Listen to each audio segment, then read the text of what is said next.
Nama saya Evelyn binti Kundaming. Saya merupakan guru praktikum sejarah bagi bulan Januari 2021. Saya akan membentangkan kajian tindakan yang telah dilaksanakan di SMK Kolobong, iaitu impak penggunaan peta aiting dalam pembelajaran dan pemudacaraan sejarah di sekolah menengah, iaitu kajian kes di kalangan pelajar tingkatan 4 bijak Sekolah Menengah Kebangsaan Kelompok I6. Dengan kolaborasi bersama Dr. Justin Rupert, iaitu Pengetua Sekolah SMK Kelompong, dan juga Encik Abdullah Muhammad selaku guru pembimbing dan juga guru sejarah bagi kelas 4 bijak. Bagi pengenalan, pendidikan sejarah adalah satu pelajaran yang dapat merangsang pemikiran proses secara kritis dan analitis. Hanya proses pengajaran dan pembelajaran yang bermakna sahaja dapat merangsang pemikiran pelajar. Dan maklumat utama dalam pembelajaran dan pemudacaraan dalam mata pelajaran sejarah adalah untuk melahirkan insan yang mantap diri, setia kepada negara dan juga bangsa Malaysia. Peta aiting. Apa itu peta aiting? Peta aiting ataupun dikenali sebagai innovative thinking, ia diasaskan dan dikembangkan oleh David Hartley pada tahun 1996. Mana peta aiting menjadi akar umbi pelaksanaan program yang memberikan fokus kepada penyelidikan komprehensif tentang cara guru menjadi facilitator dalam melahirkan pelajar yang kreatif, berfikiran analitis, memahami konsep dan bersistem dalam pemikiran melalui pemikiran visual. Peta aiting juga merupakan satu program yang diguna pakai untuk mempertingkatkan dan membudayakan kemahiran berfikir dalam kalangan pelajar ke arah menghasilkan pelajar yang berfikiran kreatif, kritis dan inovatif. Dan setiap peta aiting mempunyai proses pemikiran yang sesuai mengikut tajuk dan juga unit pelajaran. Kenyataan masalah. Sini saya berikan 3 kata kunci permasalahan yang ada dalam kajian. Pertamanya ialah pelajar tidak mengerti fakta-fakta penting dalam mata pelajaran sejarah. Keduanya, mereka tidak memberi nota ringkas ataupun sebarang catatan. Yang ketiga, pelajar tidak tahu bagaimana untuk menguraikan kata kunci. Selain daripada itu juga, pelajar sering memberikan alasan lupa walaupun mereka telah berkali-kali telah membaca topik yang telah dibicarakan. Nota yang padat hanya berdasarkan buku teks sekolah sahaja. Dan tanpa kebolehan mengingat semula segala yang dipelajari adalah menjadi sia-sia. Dan ini akan menjejaskan prestasi pelajar dan pelajar akan dianggap gagal dalam pembelajaran. Seterusnya kita pergi kepada objektif kajian dan juga persoalan kajian. Untuk objektif kajian dalam kajian ini, yang pertamanya adalah mengenal pasti jenis-jenis peta aiting yang diketahui oleh pelajar. Yang keduanya ialah untuk menilai tahap pemahaman pelajar selepas menggunakan peta aiting. Dan yang ketiga ialah untuk mengenal pasti manfaat yang pelajar dapat melalui penggunaan peta aiting. Dan persoalan kajian yang diutarakan ataupun yang ditengahkan adalah yang pertama, apakah jenis-jenis peta aiting yang dikenali dan selalu digunakan pakai oleh pelajar untuk membuat nota PDPC sejarah. Yang keduanya ialah untuk melihat sejauh manakah tahap pemahaman pelajar selepas menggunakan peta aiting. Dan yang terakhir adalah apakah manfaat-manfaat yang pelajar dapat apabila pelajar kerap menggunakan peta aiting untuk membuat nota dan juga latihan PDPC sejarah. Dalam sasaran kajian dalam kajian ini adalah pelajar tingkatan 4 bijak, iaitu di SMK Kelompok. Dan saya menggunakan persampulan kelompok di mana 20 pelajar daripada kelas 4 bijak menjadi responden dalam kajian ini. Bagi penilaian pemahaman pelajar, saya telah menjalankan aktiviti sesi pembentangan dan juga sesi aktiviti latihan pengukuhan. Seterusnya kita pergi kepada tindakan yang dijalankan, iaitu model kajian yang saya gunakan di dalam kajian ini. Model yang saya gunakan adalah model gelung kajian tindakan yang diasas oleh Kemis dan juga McTaggart pada 1988. di mana gelung kajian tindakan ini adalah pembentukan refleksi diri oleh penyelidik di dalam situasi sosial untuk mempertingkatkan secara rasional amalan pendidikan. Ia lebih berkesan jika dilakukan secara berkolaboratif, namun masih boleh dilakukan secara individu. Dalam sistem pendidikan, kajian tindakan dilakukan untuk perkembangan kurikulum sekolah, perkembangan profesional, perkembangan sekolah, serta perkembangan sistem perancangan dan polisi. Di dalam gelung kajian tindakan, terdapat 4 langkah perlu dilakukan, yaitu mereflek, merancang, bertindak, dan juga memerhati. Jika kita lihat di sebelah langkah-langkah ini adalah gambar raja bagi aliran gelung kajian tindakan yang dilaksanakan. Di mana perkara pertama yang perlu kita lakukan adalah untuk merancang perkara yang kita ingini. Selepas itu kita bertindak mengikut perancangan yang telah dirancang sebelum ini. Setelah kita bertindak, kita memerhati perkara yang diingini. Dan akhir sekali ialah kita mereflek sama ada perkara yang kita ingini itu memberikan impak yang baik. Jika impak itu tidak begitu baik, maka kita boleh menggunakan reverse plan ataupun kita menggunakan gelung kajian tindakan ini sehingga kita mendapat hasil yang sepatutnya. Ini merupakan jadual langkah-langkah kajian yang saya lakukan berdasarkan gelung kajian tindakan. Yang pertama sekali ialah mereflek, di mana penyediaan maklumat mengenai kekuatan dan kekurangan penggunaan peta ITING yang akan menjadi rujukan kepada orientasi perancangan untuk penambahbaikan objektif bagi setiap peringkat dalam sistem. Mana perkara yang saya lakukan adalah melihat kajian-kajian lepas dan juga membuat aktiviti latihan pembukaan di dalam kelas.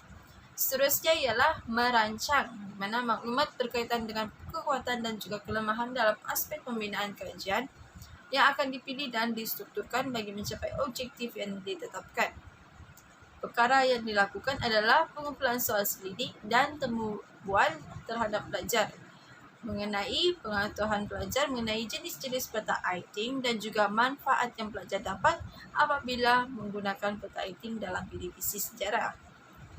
Bagi langkah bertindak, proses-proses yang terlibat semasa program sedang berjalan iaitu langkah strategi PDPC dan penilaian menggunakan teknik pro dan con.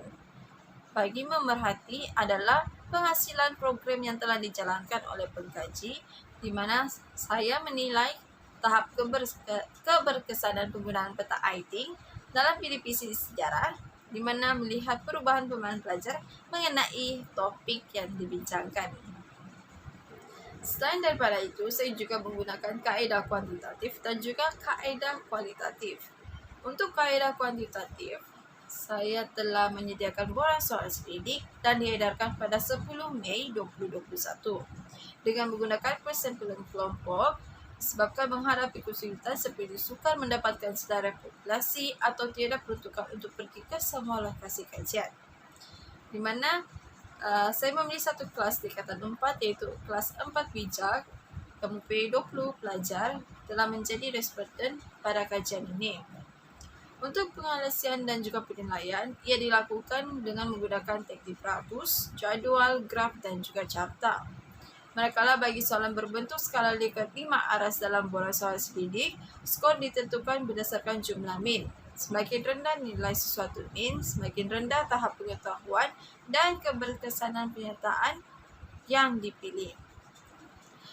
Kita boleh lihat bahawa jadual yang telah saya berikan ini adalah min 1.0 sehingga 2.32 di tahap yang rendah, manakala 2.33 sehingga 3.65 di tahap yang sederhana, dan 3.66 sehingga 5.00 adalah di tahap yang tinggi. Untuk kaedah kualitatif, ia digunakan dalam proses langkah pertama, ketiga dan juga keempat. Langkah pertama ialah di mana langkah mereflek, mana saya mencari maklumat tentang keberkesanan penggunaan peta ITING dalam PDPC sejarah untuk menjadi panduan kepada perancangan kajian. Untuk langkah bertindak dan juga memerhati, iaitu langkah ketiga dan keempat, saya menilai Tahap pemahaman pelajar mengenai topik yang telah dibincangkan ketika menggunakan peta ITING dalam sesi PDPC sejarah. Seterusnya kita pergi kepada dapatan kajian. Dalam dapatan kajian ini akan dibentangkan mengenai latar belakang responden, jenis peta ITING yang dikenali oleh pelajar dan juga manfaat yang diperoleh oleh pelajar, dan yang terakhir ialah tahap pemahaman pelajar selepas menggunakan peta ITING. Bagi latar belakang responden, saya memfokuskan kepada pelajar tingkatan 4, dan disebabkan saya menggunakan persampaian kelompok, saya hanya memilih satu kelas, yaitu kelas 4 bijak. Kelas 4 bijak ini mempunyai 20 orang pelajar, dan 20 pelajar ini akan menjadi responden di dalam kajian saya bagi menjawab sebuah soal sendiri, temu bual, dan juga mengikuti aktiviti penilaian. 20 pelajar ini terdiri daripada pelajar lelaki dan juga pelajar perempuan. 9 orang pelajar lelaki dengan 45% dan lagi 11 orang pelajar perempuan dengan 55%. Aktiviti penilaian akan dijalankan secara berkumpulan, di mana 2 kumpulan akan dibahagikan dan ia terdiri daripada 10 ahli. Kumpulan 1 menggunakan peta ITING dan kumpulan 2 tidak menggunakan peta ITING dalam PDPC sejarah. Seterusnya kita pergi kepada pengetahuan jenis-jenis peta ITING. Secara umumnya kita ketahui terdapat 8 jenis peta ITING yang ada, yaitu peta berbui, peta bulatan, peta ganda berbui, peta dakap, peta pokok, peta pelbagai alir, peta alir, dan juga peta titik. Berdasarkan data yang diperolehi, data menunjukkan tahap pengetahuan pelajar mengenai peta ITING adalah sederhana, kerana hanya 4 daripada 8 peta ITING sangat dikenali oleh pelajar, manakala 4 lagi peta ITING yang lain tidak begitu dikenali. Hal ini kerana peta berbui, peta ganda berbui, peta bulatan dan juga peta pokok, rata-rata daripada mereka mengenali nama spesifik peta ITING tersebut dan juga mengenali peta ITING berdasarkan gambar. Tetapi tidak bagi peta dakap, peta pelbagai alir, peta alir dan juga peta titik, di mana kebanyakan mereka hanya mengenali peta tersebut berdasarkan gambar sahaja. Tetapi untuk mengenali nama spesifik bagi peta ITING tersebut, mereka tidak tahu. Seterusnya kita pergi kepada manfaat-manfaat yang diperolehi oleh pelajar ketika menggunakan peta ITING di dalam PDPC sejarah. Dari segi manfaat yang diperoleh oleh pelajar ketika menggunakan peta ITING tidak begitu banyak perbezaannya, di mana rata-rata pelajar dapat merasakan manfaat yang baik ketika menggunakan peta ITING berbanding dengan hanya membaca buku teks sejarah terus. Soalan berbentuk negatif atau sebaliknya di penyataan nombor 2 mendapat markah lain daripada yang lain. Ini dapat membuktikan bahawa penggunaan peta ITING sangat berguna kepada pelajar. Ini merupakan jadual kepada pemahaman selepas menggunakan peta ITING dalam PDPC sejarah. Dalam sesi pembentangan, kumpulan yang menggunakan peta ITING sebagai bahan rujukan bacaan, mereka mengetahui, memahami dan boleh menerangkan dengan baik serta menguasai maklumat topik yang telah dibincangkan. Manakala kumpulan yang menggunakan buku teks sebagai bahan rujukan bacaan hanya mengetahui dan memahami, tetapi mereka tidak boleh menerangkan dengan baik dan tidak menguasai maklumat topik yang dibincangkan. Bagi sesi latihan pembukaan, kumpulan yang menggunakan peta ITING sebagai bahan rujukan bacaan, mereka mengetahui, memahami dan dapat menerangkan dengan baik tetapi tidak menguasai maklumat secara penuh topik tersebut.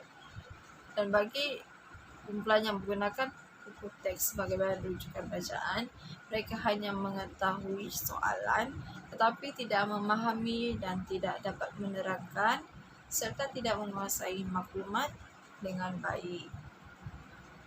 Akhir sekali ialah implikasi dan juga cadangan untuk masa akan datang. Implikasi kajian. Berdasarkan dapatan kajian, dapat disimpulkan bahawa pelajar telah memiliki pengetahuan dan manfaat dalam penggunaan peta writing sebagai alat berfikir dalam PDPC sejarah. Peta writing yang diperkenalkan dalam usaha membudayakan kemahiran berfikir merupakan salah satu alat berfikir yang dapat meningkatkan aras peningkatan pelajar. Selain daripada itu, penggunaan peta writing dapat menarik minat pelajar dalam mata pelajaran sejarah.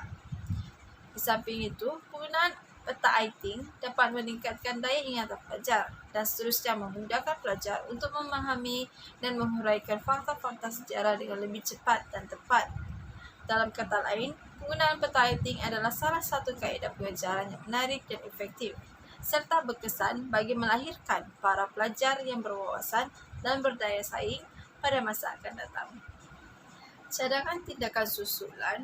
Bagi pelajar, penggunaan peta writing yang kerap tidak kira ketika membuat nota atau membuat latihan sejarah sangat berguna.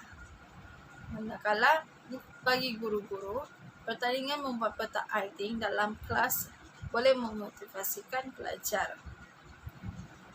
Selain daripada itu, pelajar dan juga guru boleh memperagaikan bahan bacaan rujukan bagi membina peta writing yang lebih kukuh agar pelajar dan juga guru dapat memahami sejarah dan mengurai fakta-fakta sejarah dengan lebih baik. Sekian daripada saya. Terima kasih.